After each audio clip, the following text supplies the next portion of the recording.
Hello, everyone. Welcome back to Wondergoal, the soccer betting podcast from the Action Network, presented to you by Bet365, the world's favorite sportsbook brand. Sign up with promo code ACTION to get our exclusive sign-up offer in New Jersey, Virginia, Colorado, and Ohio. Bet $1 on any game to get $200 in bonus bets. My name is Michael Leboff. Joining me in just a moment will be BJ Cunningham and Anthony DeBundo. And together, the three of us will go on a little handicapping adventure through the midweek slate of Premier League matches. There's some La Liga business to attend to as well. Then we'll give out our favorite underdog pick for the midweek. We've got a 3-leg parlay that pays out 123-1. And then we will talk about our favorite bets. But first, we will talk about the headline match of the season to date. Manchester City, minus 182, hosting Arsenal, plus 475. The draw is plus 333. Arsenal sitting on 75 points. They are still top of the table.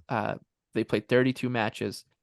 They are 5 points ahead of City, who have 70 points, though City have only played 30 matches in the Premier League. City, minus 450 to win the title now. Arsenal, plus 333. Remember, I said every week it's a good time to add more to your City positions. Yeah, it still is. Why not do it? And there's still time. Just still do it. BJ, you're an Arsenal fan, so we're gonna start with Anthony first. Of course. Arsenal's coming off. If you listen to our show from last week, we were talking about Southampton. I had Southampton as a 16-1 underdog. Put them in the 3-leg parlay, and they blew a 3-1 lead to Arsenal. It was... How many uninspiring performances in a row has this been for Arsenal, Anthony? When you think about the pressure building, and I talked about how a lot of handicappers, for good reason, don't really weigh the human element, the pressure element to spots like this, but Arsenal have now drawn 3 games in a row. One was a fight back. Like, they rescued a point against 20th place Southampton, but the other 2, they blew multiple goal leads. Where are they? And is this just a case of, if you're betting Arsenal, you're just hoping it's one of those instances where, the thing that nobody sees coming is what ends up happening in sports? I mean, look, from a numbers perspective, the amount of market respect City has right now is about as high as I've seen a team rated since I've been betting soccer. Think about the fact that this team was now a road favorite at Bayern Munich while holding a 3-goal aggregate lead in the Champions League last Wednesday. I mean, I don't think we talked about that enough. It ended in a draw, but they probably should have won it. Yeah. I think, the reality is, the last 2 months, City has been on a different level from everybody else in the league. And that's reflected in this number because they've had this look ahead up at various books for the last 2 weeks, pretty much. And it has steadily ticked up. I mean, City was minus 140, 150, 160. Then it jumped to minus 190. Now you're looking at, settling in around 180, 185. I only make this about minus 140. So I really can't get to City here, laying the goal. With that being said, I mean, with Haaland finishing the way he does, beating expected goals, and then the fact that they're now plus 1.3 XG difference per 90 since the World Cup, we talked about how City weren't playing as well coming out of the break and really weren't getting the same number of shots, and the attack was worse. Well, they have clearly figured some things out here with this crew. A lot of it is just having everybody healthy at the same time. Certainly helps. But Pep and his tinkering seems to have found a system that really works for this team. With that being said, this total is inflated, in my opinion, and I'm betting the under now. And I know I've been banging the drum all the last 2 months about Arsenal and how their defense was overvalued. The first meeting wasn't that long ago. The total was 2.5 at the Emirates. Now we go to the Etihad, and it's 3. And I understand the reason. I mean, Opta has a chart up. The first 18 games of the season, Arsenal gave up about 0.78 goals per match, about 0.94 XG per match. and about 8.7 shots, and they had one of the lowest shot quality allowed in the league. That was the first 18 games. Now, the last 13 games, Arsenal have conceded 1.3 goals per match, which is a lot. 1.3 xG, so they're no longer running hot like they were. They've come down to earth on that from a shot stopping perspective. They're allowing more shots and a higher shot quality per game, and teams have figured out and changed as to how they're playing and figured out some things. But I just think that at 3 now, this total is inflated, and we saw Pep change his tactics a little bit in the first leg and actually let Arsenal have the ball. I don't know that that'll happen again because of the fact that it's at City now. But Pep also doubled up on the wide players. He said, Martinelli and Saka are not going to beat me at all. We are not going to let it happen. Going to dare, in this case, it was Jesus last meeting at Nketiah to beat me in the middle. And I don't know, given Jesus' form right now, that's going to happen. So I'm betting the under here, holding my nose. Arsenal did not attempt a shot from open play in the final 50 minutes of the match in the first match. And that was at home. The first 2 goals both came off of direct gifts from defenses. I think this total is now inflated at 3. And so I'm going to be on the under, holding my nose and hoping Haaland, who owns me generally, doesn't own me once again. Yeah, I don't hate the look on the draw here. I think City, yeah, of course they want to win this match, but just the way it sets up, it could be pretty low event. A point here actually is fine now, and losing is not. So I could be a little bit more pragmatic from Pep from that way, from that standpoint. But also, I just think that these two teams, Arsenal's struggling defensively of late, but they're struggling relative to where they were the first 18 games. It's not like they're putting up, terrible numbers here. They are conceding a lot of goals lately, but I think that at some point that'll come down, and I could see a pretty much a rock fight here. And like you said, the numbers getting inflated into people thinking, because these are 1 versus 2, we'll see the back and forth thrillers that City and Liverpool have played at times in the past. But I just don't see that here. I could see 1-1 as a very plausible outcome. So I don't hate a look at the draw plus 333, and no one's gonna be on it, so no rush to get there and bet it right away.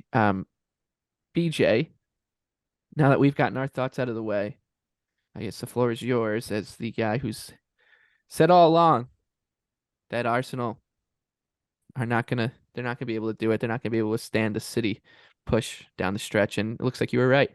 Is it time to panic? I don't know if it's time to panic yet. If we lose this match, then yes, it's absolutely panic time. I did tweet that after the second goal. I saw that. I tweeted after, something that would help along the front with Arsenal if they just stopped conceding inside the first 30 seconds. That could be a way out of here. But no, I think in this specific match, what is very important is who was available for Arsenal. We don't know the status of Saliba right now. It looks pretty doubtful at this point if he's going to play. Xhaka missed the match against Southampton with an illness. It looks like he's going to be well enough to play, and Zinchenko came back in the lineup, which is very, very big for how Arsenal wants to build up. And Anthony mentioned the last meeting where City only controlled 37% possession, let Arsenal have the ball, and then pressed them very effectively when Arsenal tried to get in their build-up play, and City became the more transitional team, and it was very, very effective against Arsenal. I understand that expected goals in the end, bared out to being pretty even, although Arsenal did have a penalty. But I think Arsenal needs to go back to what they did in the second meeting with Manchester City last season, where they let City have the ball. They defended very, very well in their own area, and then they just looked for direct counterattacking opportunities. And getting Martinelli and Saka in space could prove to be a winning combination for Arsenal, because it looks like Nathan Ake is going to be out for Manchester City, which is very, very big, because he's not their best defender, but he is their most versatile defender to be able to play multiple positions, defend in wide areas. Laporte is, he's an okay defender in space. He's not horrible, but he's definitely a downgrade to what Ake provides for Manchester City, and it's going to be defending one-on-one, likely mostly with Saka. If Arsenal is able to create their box midfield, it will create those one-on-one opportunities out wide. So I think that's what Arsenal really needs to do if they want to be successful in this match. Now, to Anthony's point, what Pep has kind of changed, and something we've talked about, is that he's playing 4 center backs on the pitch right now. And even against Bayern Munich in that second leg, he went with a 3-2-4-1. And so essentially Rodri is essentially like another center back as well. So when you have 5 players on the pitch that are versatile enough to play both midfield positions and build up, but also play essentially a back 5, you can press 5 guys onto Arsenal's back line. So without Saliba, it's very concerning for Arsenal. I'd like to see them slot Ben White back into a center back position, maybe play Tierney out of position at right back. Who knows? But yeah, like Anthony said, I don't see City conceding a ton of possession to Arsenal.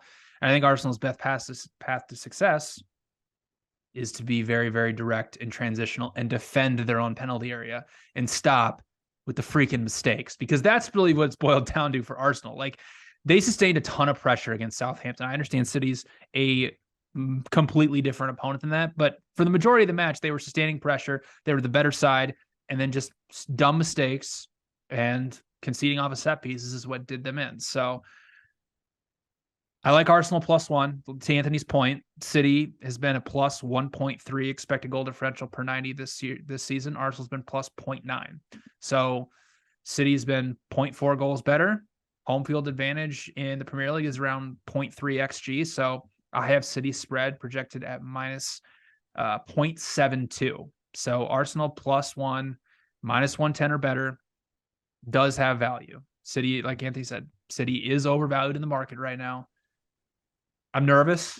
Like, as a fan, I'm incredibly nervous because this is not a good situation that we've put ourselves in. It's not good. So I really hope Arsenal can get a draw and not just completely concede this thing before we even get to May. I mean, I guess the market moves towards Arsenal if they can get a point here, but I mean, a little bit. Yeah, They still have Newcastle away and Brighton coming up the next couple of weeks.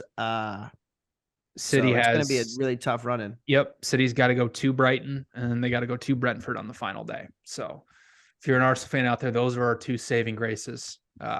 We need something from those matches, and we need to have a good run in here at the end. But yeah, I mean, and you guys got through Southampton, so that was we that's in the rear view mirror. Like, that point was obviously crucial and everything, but it's just like, come on, like, you got to play better than that and take care of business. So, but hey, we rescued the point. It's all good. It might end up being a very crucial point in the end. Spurs and United, City and Arsenal is on Wednesday. Spurs United Thursday. We're jumping around a little bit to get to these headliners first, so you guys can listen to these and then you don't have to listen to us talk about Everton later in the show. You just dip out whenever you want. Tottenham, what a showing, Anthony. It was beautiful. That was something special against Newcastle this weekend. They're +187 at home, hosting United, +137. The draw is +260. I want to bet Spurs so badly here. Yeah. I know. Me too, but I can't. Yeah. I can, but I can't. I could, but I won't. It's very difficult. I'm very glad. I just sat in silence. I had the game muted, and I was about to turn on the sound, and then they scored the goal, and I was like, you know what? Let me just sit quietly and watch this diabolical first half, and then I turned it off. But yeah, I mean, Tottenham tried a revolutionary style, going back to the back 4 with 2 fullbacks who don't defend, playing a team that loves to press and cause high turnovers against bad ball playing players, and they paid the price for it, no doubt. It was a poor showing, but it's a little bit different at home against United. The first meeting was all Man United. It was really the coming out party for me, with realizing that United was finally looking like a Ten Hag team. But I really don't expect Tottenham to have that same approach again that they did today. I think they're going to go back to the back 5. Like, I know the story is going to be defense after today, giving up 6 goals, whatever. But really, since the World Cup, the attack has been the bigger problem for Tottenham, and still true. They conceded about 1.15 XG per 90 since the World Cup, which is not elite, but not bad. I mean, it's actually right around what Arsenal has conceded since the World Cup. So, it's pretty similar in terms of numbers. But the attack's only producing 1.17 XG since the World Cup. And Tottenham has some issues here with the defensive injuries and with the fact that they have to play Porro against Rashford. Like, that's not great. United's midfield really kind of overwhelmed them in the last meeting, pushing everybody forward, penning them in. I think they could do a similar number here, but it's harder to do that away from home. So I actually it would be Spurs or nothing here. Also, it would be under or nothing because I do think, both attacks have run hot from a finishing perspective this spring, but haven't all really been that good from a shots perspective. And so, I would lean toward the under as well. It's sitting at 275. If it touches 3 and it's not too juicy, I will be on the under. BJ, what do you think? Yeah. As United, I mean, I hate both of these teams, right? So this is a tough situation for me on who to pick. Like before, like when I was going through and doing all of my prep, usually, I try to do my prep before Sunday, and I was showing a little bit of value on Tottenham, and I was going to have to try to make the case for it. And, United were not the better side against Brighton today in the FA Cup semifinals, and they won on penalties. And I was showing a little bit of value on Tottenham, and then 6 goals happened, and that just steered me clear of it. And if we remember the previous meeting, I mean, Tottenham couldn't string a pass together in build-up play. Like it was really, really poor. And I don't know how it's really going to happen. Again, like Anthony said, going to the back 4 with 2 guys who can't really defend is not a great scenario against United right now. So Tottenham is basically going to have to do all their damage in wide areas. And we'll see if they can do it. But yeah, no, I'm right about on where the market is for this one, so I'm passing. Yeah, I mean, you saw United's problems in the Sevilla match. Sevilla, they donated 2 goals in that match, just trying to build out from the back. They kind of abandoned the strategy about halfway through today's match and went more direct. It didn't really work either. They weren't very good going forward, but Tottenham is not going to press high. Like Kane, Son, and Kulusevski just do not press. It's just not, they're not capable of it. They don't do it at their age, and it's not tactically designed that way. So it kind of alleviates United's biggest problem. And that's why I don't love the matchup. But like I said, the number at this point, like if you're laying United as a road favorite here, I mean, you could have bet United as a home dog against Tottenham in the fall, back when the market was still catching up to how shit Tottenham is. Which, by the way, SPI now has Tottenham, 538 SPI, as a below average team in the Premier League, below 10th, which is crazy to me.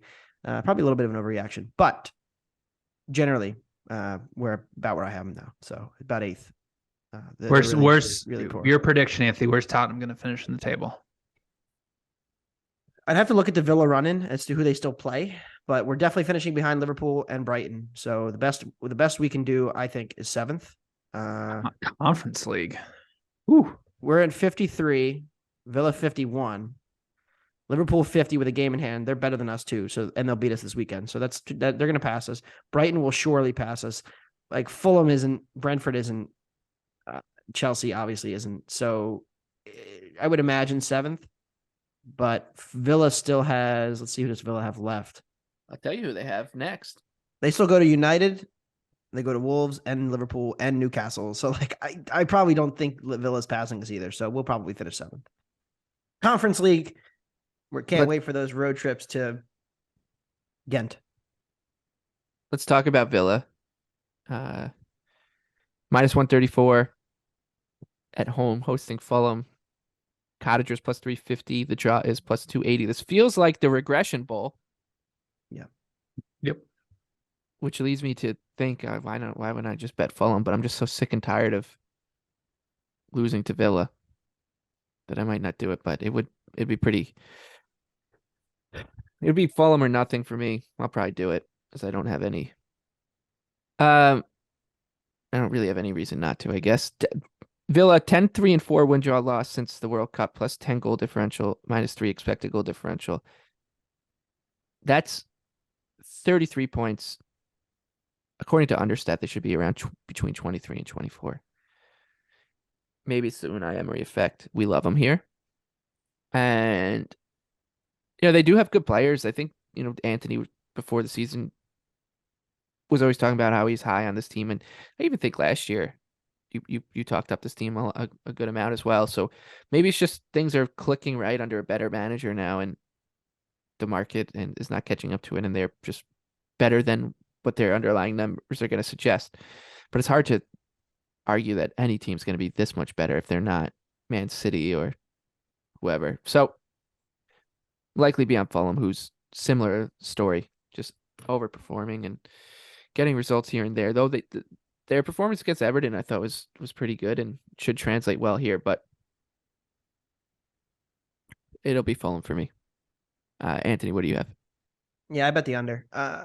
So Villa's 16th in expected threat. Like it's not like a free flowing good attack. They set it up to get Watkins in behind, a couple times, and try to get a couple big chances off of that. They're still really not getting much from set pieces either, despite their talent. And yes, like Leon Bailey being out hurts, but 16th in expected threat. And we're talking about a team that's top 7 in the league. That's like Union Berlin level stuff. I know they get more shots than that, but it's really alarming. And Fulham is 16th in high turnovers. And we've talked about this time and time again with Villa. When teams are able to turn them over high and disrupt the play, they're pretty good at getting at Villa. You can get at Villa that way, and Villa will give you transitions. But Fulham's front group isn't really going to press.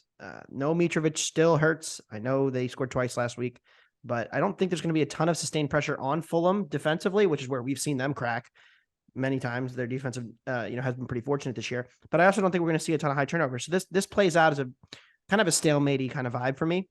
So I'm going to bet the under 2.5. There's a plus 102 out there.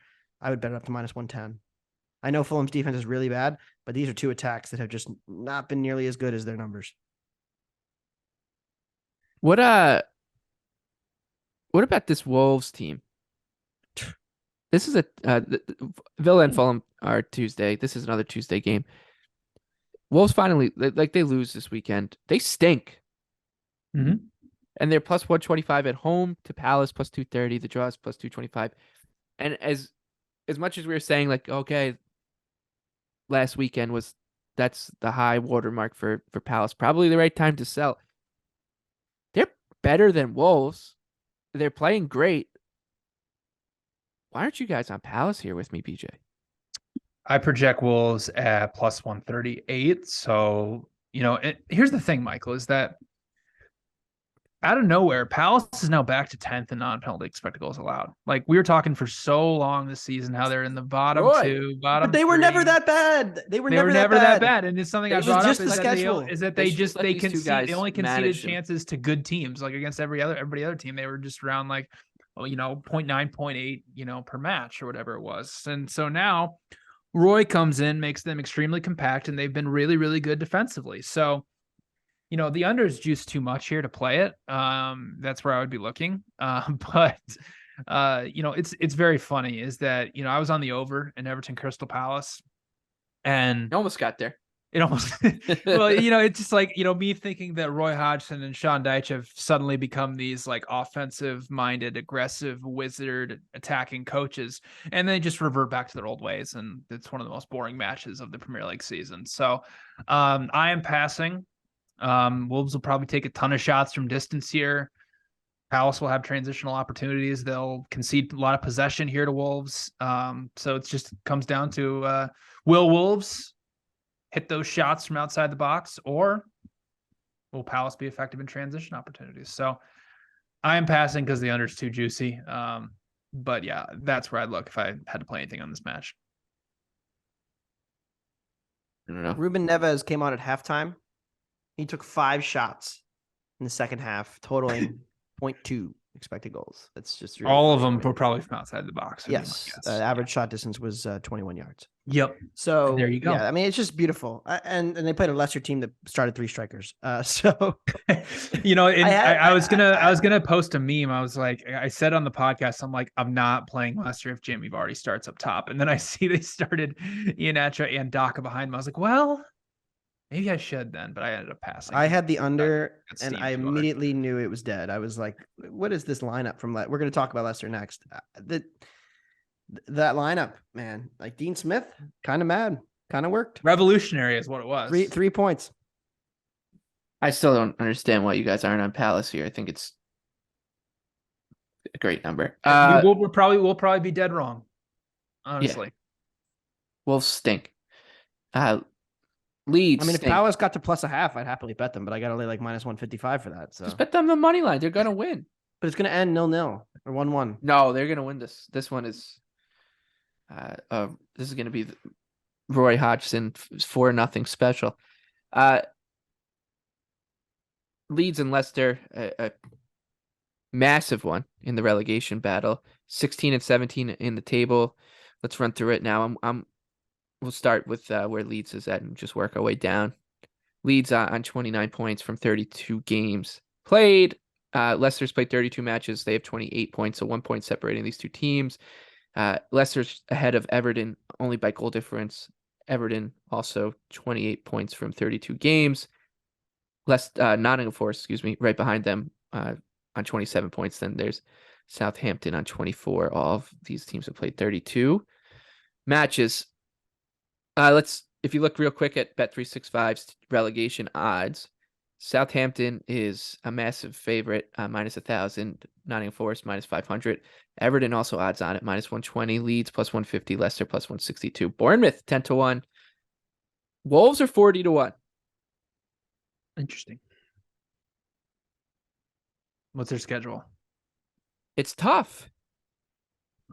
Let's look it up. They have Palace, Brighton, Villa, United, Everton, Arsenal. Damn. It's that mix. It's a mix of tough opponents and a team that's chasing you. And like the likeliest team to get out of the relegation spots right now, which is Everton. Yeah, I guess the question is, the problem is there's a lot of teams there. Mm-hmm. Like, and all those teams need to win too. Are Everton, Leicester, and Leeds all going to get 10 more points this year? I could see it. I don't hate it. 40-1. Should I add more to my 40-1? It's 40-1, and and Wolves will be their favorite. They're favored against Palace. Will they be a favorite again before Everton? No. Maybe they'll be a pick'em against Villa, but no, they won't. Yeah, pick them. The old Villa, they'd be. So they're going to be a favorite against Palace. They'll be a big underdog against Wolves. Coin flip Villa at home. Underdog against United. Favorite against Everton, who will be chasing them, and then Arsenal. They'll be a big underdog as well. So you need them to lose 4. Only win 1, probably, you would say. Maybe get a draw. Like, that's if they get 4 points, they're probably safe. But at 40-1, it's really not that bad a bet. And I guess we're kind of going back. But anyways, instead of even betting Palace, maybe just bet the Wolves 40-1. I'll do that instead. Leeds plus 125 hosting Leicester plus 230. Draw plus 240. Anthony, you're talking about the lineup from Dean Smith. Kind of genius, though. I think that so that's the case, right? So these two teams are heading in opposite directions. I talked about Leeds, positive regression candidate, but like this new strategy, man, it sucks. Gracia's got them playing this defensive style. They can't defend. They're not good at it. They press from the front. They play on the front foot. They give up goals, but they create chaos and are good at that. And now they play this like weak ass defensive block system with shit defensive players. And it's so we've been saying for like 7 straight weeks now with this team. At first I was like, okay, they're going to be more pragmatic. It might work. You know, the players talked about being a little bit too direct, too fast under Marsh and needing to slow it down a little bit. But that's like, they've gone to the opposite extreme and they just suck at it. I mean, McKennie's numbers are shit. Adams is out injured and he's their best ball winner, best defender, defensive midfielder. So it's alarming now. And Leicester, they can't defend, so now they're just going to outscore everybody by playing Daka, Iheanacho, and Vardy. I mean, I kind of dig it. I like it. I mean, they shouldn't play Vardy at all, but Daka and Iheanacho got 6 shots, and one was a penalty for Iheanacho, but over 1.3 XG for them. So, like, it was a good showing. They created a bunch of chances. And if they win 2 games by playing that strategy, they probably will stay up. And they're probably the better team than Leeds right now. So, I mean, with the home field, it's about right for me. I don't want to bet Leeds as a favorite here. It feels like it's going in the wrong direction. And this is getting dangerous now. And I don't want to overreact because I bet them 2 weeks ago and last week. But this feels like a stylistic nightmare. BJ, you have any thoughts here? No, I agree with Anthony. The number's about right on what I have it. Stylistic nightmare for Leeds. I mean, just like we come on and we just say the same crap about the same teams over and over again because Leeds hasn't done anything to like prove that they're going to play any differently. So yeah, it's just, and then what happens with Leeds is once they concede, then it's like, oh crap, we can't maintain this defensive structure. We have to play open. We got to press. We got to get forward. And that's when the mistakes happen. And that's when the goals start piling on. Yeah, I think the thing is too, like Leeds finally does have their healthy attackers, so that should help. And it did against Liverpool. Like they created a bunch of chances and they were okay against Fulham, but so that is the thing here. Like they are a good enough attack to put a couple past Leicester. So maybe I should be betting the over here. Maybe, but I really don't want to bet this match. Sometimes, BJ, we the same crap we talk about, the same teams over and over again is good crap, and that's the case with Brighton. It is. And they're fun crap to talk about. Brighton just, gosh, they're good. Rock stars. They might win we might just be talking about them the way we talk about. I really hope they don't get rated this summer because man, they're doesn't matter. It does not matter. It does matter. They lost Trossard. They lost their manager. Like they lost Neo Mopai. Like it doesn't matter who they lose. They just are gonna replace them. This is a factory. It's not nothing. They're the best. They're a minus 175 favorite on the road to Forest, plus 475. The draw is plus 320. Like I said, Forest minus 500 to go down. They're one point behind Everton from safety, and they put up a fight against Liverpool in over the weekend, but lost, and that was one of a few really tough ones.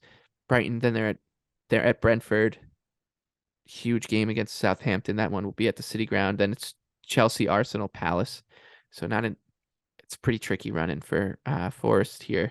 You'd almost think that they'll circle this one as since it's at home, a go for it, must win. But that would be a little bit of a dangerous game to play against Brighton. And BJ, you're looking at what could be a rout here.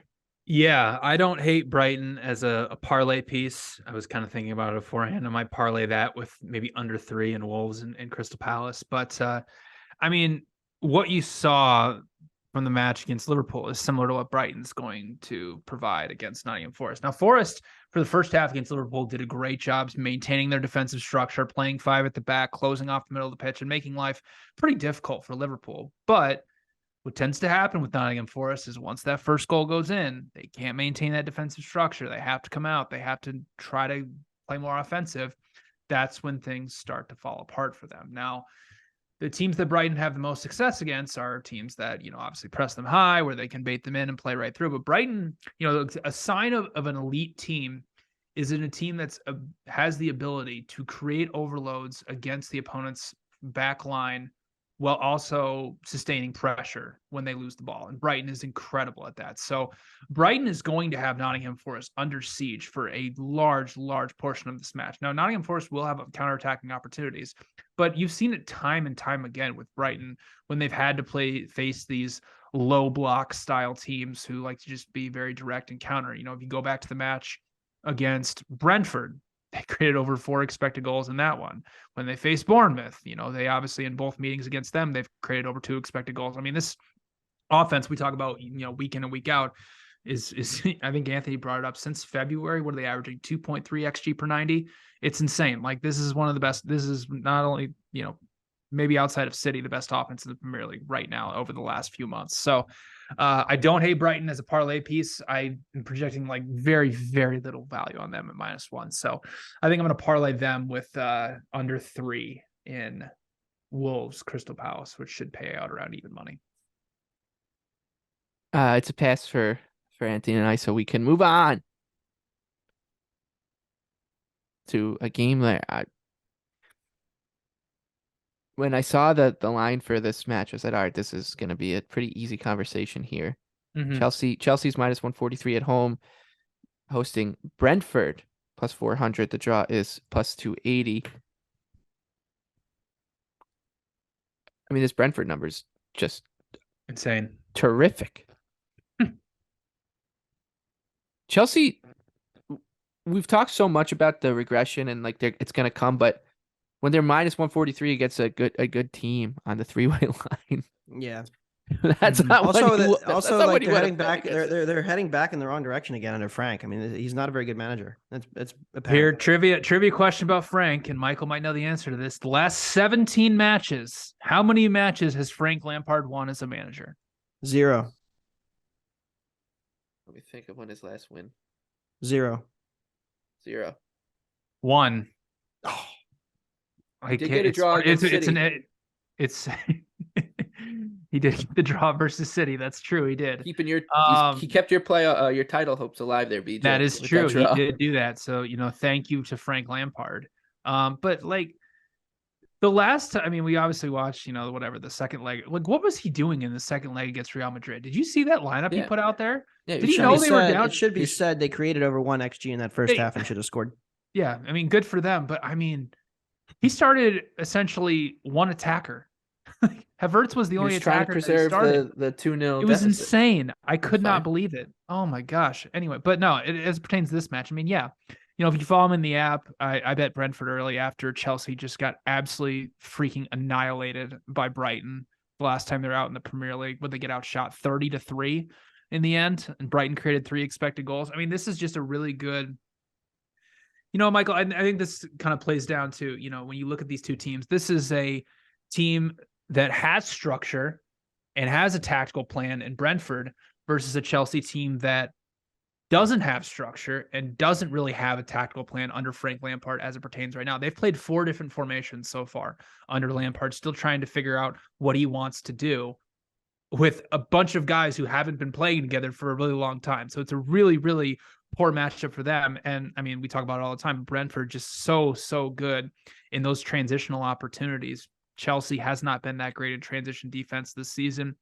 Chelsea also is 16th in the Premier League in XG allowed per set piece, which is really, really bad news against the best set piece offense in Brentford. And the Bees, them and Brighton are the only 2 teams this season to have a positive expected goal differential against the Big Six, Brentford at plus 0.3. So yes, Chelsea is drastically overvalued here. And what does Chelsea have to play for right now? Like, Pochettino's going to be walking through the door here in a couple weeks. A lot of these players don't know where they're going to be next season. They're not going to finish in a European spot. They're not going to get relegated. So we're going to get a lot of Chelsea just meandering through the rest of the season. So I love Brentford plus 0.5, and stay tuned for the underdog section where I may or may not be or one of us will be picking them. I think meandering is a great word and for this matchup, because when you think about these two teams where they are right now, yeah, Chelsea's all over the place, and you just win, lose, or draw, like you kind of just know what to expect out of Brentford, and that is enough. Yeah, to give yourself a high enough floor against a team like Chelsea, who could lose this game 3-0 if and Brentford and you wouldn't bat an eyelash. Brentford will always give you their best effort, no matter what, which is always good to know when you're betting on them. I think Brentford's an absolute smashing spot. Dunk at 4-1. It draws comparisons to United from last year with me, where they had the contemporary manager. They went all out in the Champions League. They lost, and then the season was over. Like, there's no Europe. And the performances just dropped off a cliff again. And it's kind of what was happening here. I mean, Potter had them playing better. We've talked about that. That he gets fired. Then they go out of the Champions League. The season is over. And now it's like, okay, why are we getting up to go again for the rest of the season now? Like, this team has real quit potential. I know there's a lot of guys playing for minutes, playing for spots, playing for, the next club, because there's going to be a lot of outgoings at Chelsea this summer. But it seems hard to me that they're going to get up for this. So, yeah, it's definitely Brentford again. Yeah, they have Arsenal. I also don't hate the over. Right. They have Arsenal next, too. Chelsea at Arsenal. They'll give their best effort that day. And if you really want to look ahead, Michael, their next match after that, Bournemouth at home is sitting at 4-1 against Chelsea. So that might have to play that a little bit earlier. West Ham and Liverpool. Do we think now. betting against Chelsea every week on the money line for the rest of the season is a decent idea? Well, let's test it out. Why not? Let's just do it every single. Yeah, we'll see. Let's do it. I'll do it. Why don't you do it in the app under our Wondergoal account, and we'll see if we come out profitable.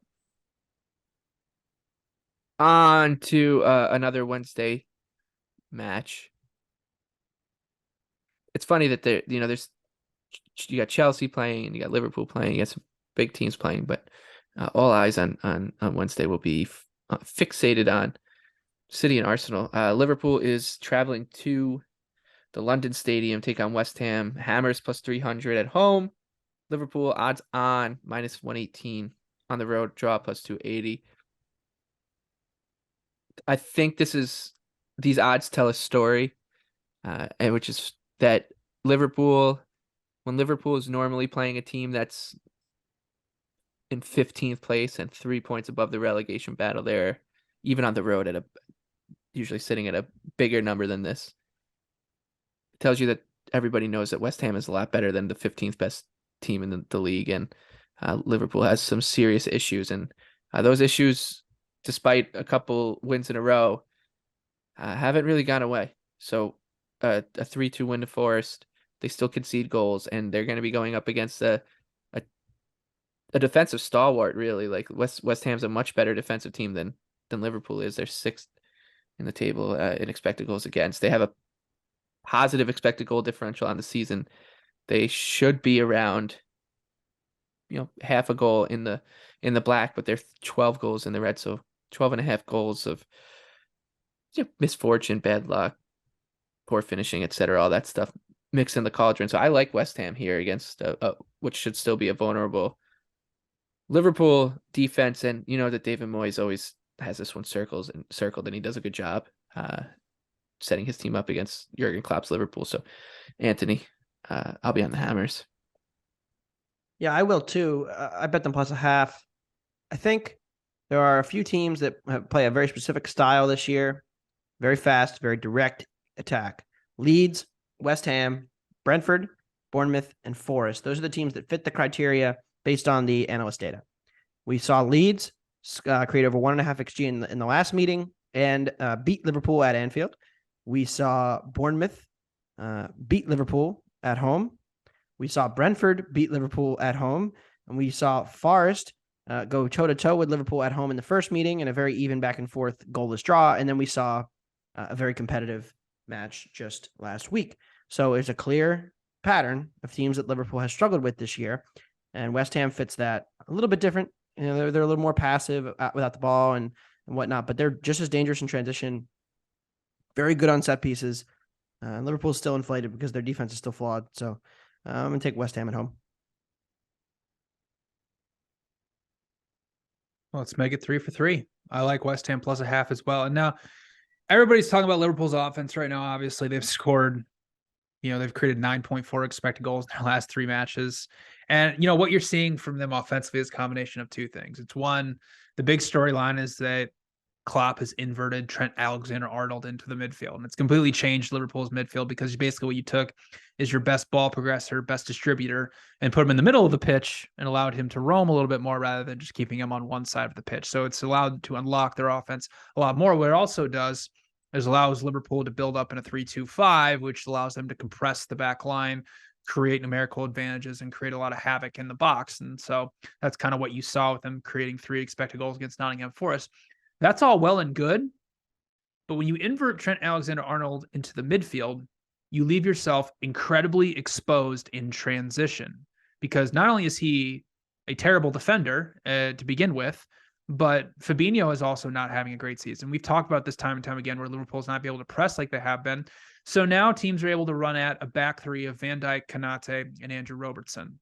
And they've been able to create chance after chance after chance against them. And Anthony's right. West Ham sets up as a very, very direct counterattacking style team. And they have the ball progressors to be able to do it with Declan Rice and Paqueta, whereas teams like Bournemouth or even Brentford to that extent don't have that type of outlet, especially through the middle of the pitch. So, and then obviously West Ham is very dangerous on the wings with Benrahma and Bowen as well. So this sets up perfectly, I think, for West Ham, given their style of play. And this is, David Moyes still does have a very, very good low block style team. After they conceded twice against Arsenal, they were very, very good defensively after that. And Anthony mentioned as well. I mean, West Ham is 6th in the Premier League in XG per set piece. They've actually underperformed 10.7 expected goals and only scored 6 goals off of set pieces. Liverpool is dead last in the Premier League in terms of XG per set piece. So, and even go back to the previous meeting, I mean, it was a completely even match. Liverpool won at 1-0. XG was very, very, 1.7 to 1.7. Jared Bowen missed a penalty. So this is a really good spot here for West Ham. I only have Liverpool projected at plus 126. So I agree with you guys. I'm on the Hammers. Look at that. 3 for 3. 2 in a row. 2 in a row where all of us Mm-hmm. on the same side. Let's see if it'll continue here. Everton hosting Newcastle at Goodison Park. This fixture last year was the crazy Alex Iwobi game winner when Everton got chopped down to 10 men for that Alon challenge. That was the Just Stop Oil protest. Yes, game, exactly. Right? It was. Yeah. Game was somebody chained themselves to a post. Build the statue. Everton win, and we got to build that guy a statue. The Toffees will go into this match in a relegation spot. That is a guarantee. And they're plus 375 hosting Newcastle, minus 134. The draw is plus 275. It seemed like Sean Dyche and Everton, the message at Crystal Palace was pretty clear, which just anything you can to get a point, which is a little different from what we've seen out of him so far at Everton. And with very little runway left now, Everton's schedule is they've got City again, but that's a point. Yeah, that's a point. They usually Everton's here to save Arsenal. That's right. Everton, they've got Newcastle at Goodison Park. Then they go to Leicester. By the way, this game between Everton and Newcastle is on my birthday, so make sure you factor that into your numbers. I will. Leicester. So that means I bumped Newcastle, right? Yeah, for pain exactly. reasons? Yeah. The Islanders have lost playoff series on my birthday before Game 7 against the Washington Capitals, 2015. It was fun. Never forget. Colts blew the biggest lead in the history of the NFL on my birthday, so it was last year. Yeah, there you go. So what do? You bump your numbers for Newcastle. So it's Newcastle, Leicester on the road, Brighton on the road, City at home, and then they close with Wolves and Bournemouth. My point was that the way that they set up at Palace, I think that they're going to revert back to what we saw from them under Dyche originally, which was a more kind of aggressive pressing style, because this is a game that they're going to need points out of when you consider that they've got 2 really tough ones in the run-in with Brighton and City, and then they're going to take on 3 teams that are with them in the relegation battle, and Wolves, Bournemouth, and Leicester, although that Bournemouth match could mean nothing to Bournemouth and nothing to Wolves by the time they get there. But I do think that they could give Newcastle some issues here. And I think at home, the numbers just about right. So I'll probably just bet with my heart here. But BJ, you disagree? Yeah, I'm struggling, Michael, to see how Everton's going to create anything of quality in this match, because let's just be honest, Everton's been extremely poor in build-up play this season, so they're not going to try to do that against Newcastle, who's one of the best high-pressing teams in the Premier League. So that means it's going to be a lot of long balls from goal kicks, and they're going to have to play extremely direct, which is a gamble going up against a team that, like Newcastle, who thrives in transition. And especially going up against Newcastle defense that has conceded the 3rd fewest big scoring chances. Oh, and Newcastle is also 2nd in the Premier League in aerial duels won percentage. So I know Dominic Calvert-Lewin is back, but I'm really struggling to see how Everton's going to create a high-quality chance. And that's what happened in the previous meeting. I understand it was under Frank Lampard, but Everton managed 1 shot. It came in the 26th minute, and then 5 minutes later, Newcastle scored. And from that point on, Everton did not attempt a shot. So for Everton to, play the style that you mentioned under Sean Dyche, to be more aggressive, to come out and press Newcastle, they're going to need Onana in the lineup. And he's questionable for this match. Playing in midfield of Decore and Idrissa Gana Gueye is not going to be good enough up against this Newcastle team. And I mean, Newcastle's just been on fire offensively. I know they scored 6 goals today, but since they lost 2-0 to Man City, they have scored 19 goals off of 17 expected. And Alexander Isak, I mean, if you're somebody who's been with us since the beginning, since the three of us first got in front of a camera together, the first time we did a podcast was for the Euros, and we just gushed about Alexander Isak for like a full 60 minutes about how he was going to win the Golden Boot, and he probably should have during that Euros. But he is completely transformed this attack in ways that Callum Wilson and Chris Wood could not have even dreamed of, because he's good at everything. Like, he doesn't have a weakness. So Newcastle can be incredibly versatile offensively. They can play in transition. They can build up. They can send in crosses. Like, they can do everything. So that's why I think you see the Newcastle offense thriving the way it has been.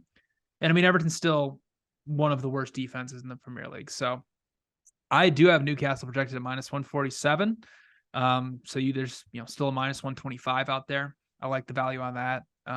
But yeah, I'm just really struggling to see how, unless it's like you said, like an Iwobi just like crazy winner and Newcastle creates 2 expected goals and like doesn't put the ball in the back of the net, I really am struggling to see how Everton's not only going to get a draw, but like be competitive here. Anthony, what do you think? I mean, it's a bad spot for them coming off, what may be the biggest win of the season. Last time we said this about Newcastle, they had just won the FA Cup or EFL Cup semi to clinch their first cup final spot in 20 years. And then they came out and drew West Ham, were flat, drew Bournemouth. Like, there was definitely a drop off in the energy. And I think you're going to see that potential for a mismatch in energy levels in this match on the short turnaround for Newcastle on the road. In a hostile Everton, a home run spot. But yeah, I agree with BJ on the matchup, and the number's not great. So probably going to pass here. Don't want to force plays. Market's pretty efficient at this point. I'm not going to just run into stuff here and just bet just cause. So unless Newcastle takes a bunch of money, I will be sitting this one out. Finally, let's wrap it up with another huge relegation match. Southampton are going to need a win against Bournemouth in a South Coast derby. Saints +125, Bournemouth +220. The draw is +240. It's a pass for me. I think this looks right, and Bournemouth has been spicy. Yeah, they've been good. So I don't think it's. I don't really think it's not boring. Yeah, I don't yeah, think it's. That's true. I don't think it's a bad spot to actually to back them as a underdog. It's just the price is a little short. So, Anthony, what do you think? Yeah, both teams' score is a little too high for me right now, but if it comes down to about -115, I'd bet it. Bournemouth created over 1 XG against West Ham, looked lively in attack again. Defense is still awful. Second worst in the league by my numbers. And the attack's surging, we'll say, and looking competent. So, given Southampton's willingness to or habit of conceding over their XG because Bazunu is a really bad shot stopper, and the fact that they're generally just a team that plays a style that forces pace and a lot of possessions, frenetic style. So if you want to look toward the over here, that would be my look, but I got nothing else.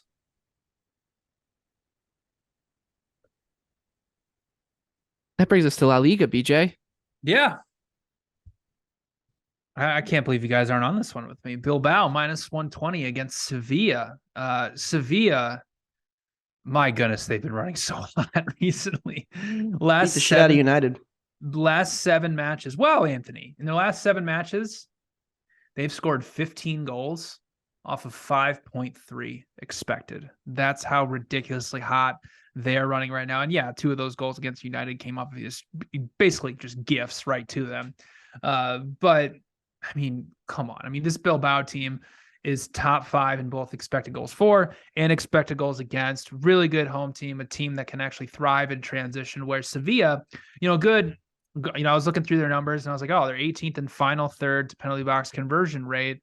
but they're good at playing through pressure. Like they get into the opponent's final third at a decent rate. So what's going on? Well, they have the 5th highest average shot distance in La Liga. So they're just taking a ton of shots from distance. All of them are really low quality. And then Bilbao, 2nd shortest average shot distance. That's a team we've obviously talked about a ton on this podcast that is really, really good at creating those big scoring chances, putting a premium on getting those high quality chances. And the number here is just way too short for, a Sevilla team that also is playing their 6th match in 15 days. So I have Bilbao projected at -172. So I love the value on them at -120 at home in the Basque Country. All right, on to the underdog parlay for the midweek. Like I said, this is going to come out to 123 to 1, so some good prices Still in mad here. about Southampton. We would have been live for tomorrow for Roma. For Jose Mourinho. Torino won for me too. Yeah, it would have been 268 to 1 on Jose Mourinho. I had it 258, I think is what the book I bet it on gave me. But I was sitting there like, holy cow. But no. Imagine if it had happened in reverse. And we hit the first 2 legs and then Southampton gives up 2 goals. BJ would have been actively cheering against Arsenal in that moment. No, I wouldn't have. I could care less about you and listeners' money if Arsenal's involved with it. Clip that. 123 to 1 is pretty good though. So let's get it started. And we'll start with La Liga, Anthony. Yeah, I'm gonna take Rayo Vallecano at home against Barcelona. Love betting Rayo against the big sides. They're very Brentford-esque in the way that they play without the ball. Their defensive press is very good. They do not let you get into your stuff. And Barcelona they're a little different this year. This is not traditional Barcelona, slow build up, have the ball forever team. They do have a lot of possession just naturally based on their talent, but they're playing a little faster in transition. But Rayo's defensive press is very capable of slowing that down and getting into a back and forth kind of game with them. So at plus 375, I like Rayo at home. They're just a team I love as an underdog, and so I'm going to bet them again. I'll go with West Ham. They're 3-1 against Liverpool. And we know that this West Ham team is much better than where they actually are sitting in the standings.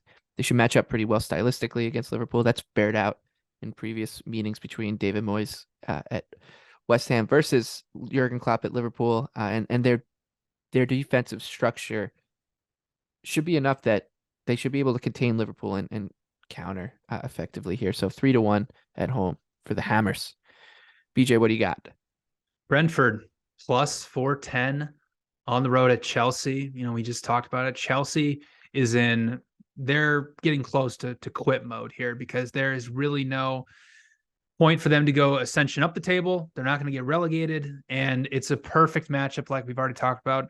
Brentford, a team that has structure, that has a tactical plan, versus Chelsea, who is under a new manager, has played 4 different formations in his 4 matches in charge, and has a ton of new players they bought at the January transfer window who have not played a lot together. So this is a really good matchup for the Bees, who are really, really good in direct transitional opportunities where Chelsea has somewhat struggled.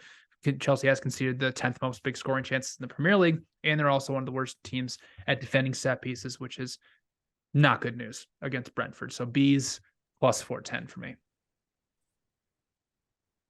Brentford, West Ham, and Rayo Vallecano, 3-leg parlay, 123 to 1. All right, let's wrap it up with our best bets for this midweek. It's a huge one, obviously, but none of us are going. Oh, wait, no, BJ, you're going there. Mm-hmm. What do you got? Arsenal +1, -110 on the road at Manchester City. Listen, as an Arsenal fan, I'm nervous for this one, but the market has gotten way too high on Manchester City here. So if you look at expected goal differential, City is sitting at plus 1.3 per 90 in the Premier League this season. Arsenal's at 0.9. So City is 0.4 XG better than Arsenal this season. Home field advantage in the Premier League is around 0.3 XG. So City's spread is only going to be around -0.7. So they are overvalued with basically the spread of -1 sitting at -110 both ways. And this match, I believe Arsenal is going to set up very similarly to how they did last season in the second meeting, where they were very compact defensively and they tried to hit City in transition, and they were incredibly effective in doing so. The first matchup between these two teams, City did the exact opposite. They sat off, they conceded possession to Arsenal. I don't see that happening again. City is going to be down Nathan Ake, who is one of their more versatile defenders, so they're going to have to put, Laporta or whoever up against Bukayo Saka, which is not a good matchup for them. It's all about who's going to be available for Arsenal. Looks like Granit Xhaka is going to be back after missing the last match due to illness, which will allow Arsenal to create their box midfield by inverting Zinchenko in there. Should give them a good build-up structure and create those advantages in wide areas with Martinelli and Saka going one-on-one. So I like Arsenal +1 at -110 because Manchester City is vastly overrated. I'm going with Brentford. We talked about it a lot already on the show. They're taking on Chelsea. They're 4-1 underdog. I like the money line. Just don't really think the gap between these two teams is all that different. And when you consider, or all that wide, and when you consider Chelsea's all over the place, they're just no structure at all, no game plan. Brentford is quite the opposite. They'll be up for this one on the road. Give me the Bees once again. Anthony, what do you got? Yeah, I'll take Hammers +0.5 as well. A lot of love for West Ham and Brentford on this episode for sure. But West Ham at home against the Liverpool defense that has not traveled well all year. Their press gets exposed away from home. There are 27.6 XG allowed in 16 away matches in the league.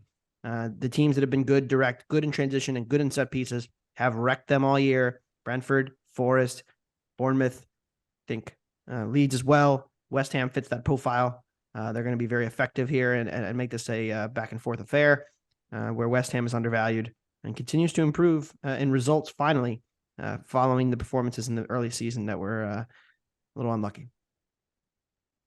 All right, that wraps up this episode of Wondergoal. For BJ Cunningham, Anthony DeBundo, I'm Michael Leboff. Thank you to our sponsors, Bet365. And we see you guys again for the weekend.